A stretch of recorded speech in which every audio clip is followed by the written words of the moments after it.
The first drop of rain hit my windshield, and my blood ran cold. It wasn't clear. It was a deep, dark red, spreading across the glass like a fresh wound. I slammed on the brakes, my heart hammering against my ribs.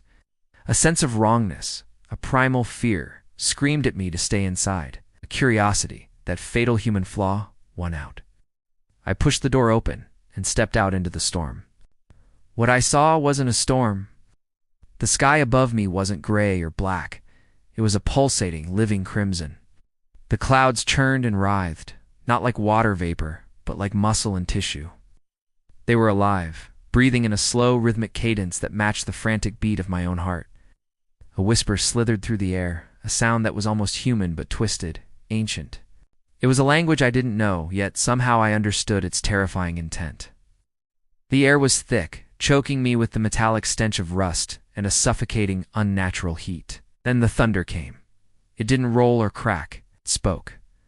A single guttural word echoed from the heavens, a name that wasn't mine but felt like a judgment. My car radio, which I'd turned off an hour ago, crackled to life, bathing the interior in a ghostly green light. A distorted voice, cold and devoid of emotion, began counting backward from 10. 10.9. Double quotes. Each number was a nail in my coffin. When the voice reached 1, everything went dead silent. The engine, the radio, the very air itself seemed to hold its breath. I forced myself to look up, a decision I will regret for the rest of my miserable life. In the swirling crimson canvas of the sky, a face was forming. It was colossal, its features shifting like liquid, its skin the color of bruised flesh.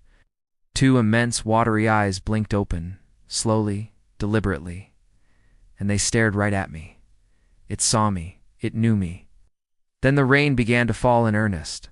Each drop that touched my skin sizzled and burned, leaving a stinging red welt like an acid burn. I cried out, stumbling back, trying to shield myself.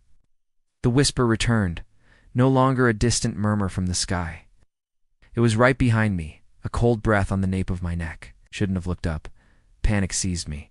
I spun around, ready to sprint, to get back in my car and drive until the world ended. But the air was like water, heavy and oppressive, pressing down on me from all sides. The world began to spin, a vortex of red and black, the monstrous face in the sky, my only anchor in a sea of madness. And then, as suddenly as it began, it all stopped. Silence. Stillness. The rain was gone. The red sky had vanished, replaced by an ordinary, starless night. I was standing in the middle of an empty road. My car was gone. There were no tracks, no sign of a struggle, nothing, just an empty stretch of asphalt. Well, not entirely empty. Where I had been standing, where the first drops of burning rain had fallen, was a dark, human-shaped stain. It was still steaming, a ghostly vapor rising into the cold night air. I don't remember how I got home.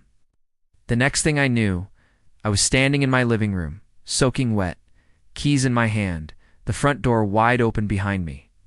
The clock on the wall read 3:17 a.m., but the horror didn't end on that road. It followed me home.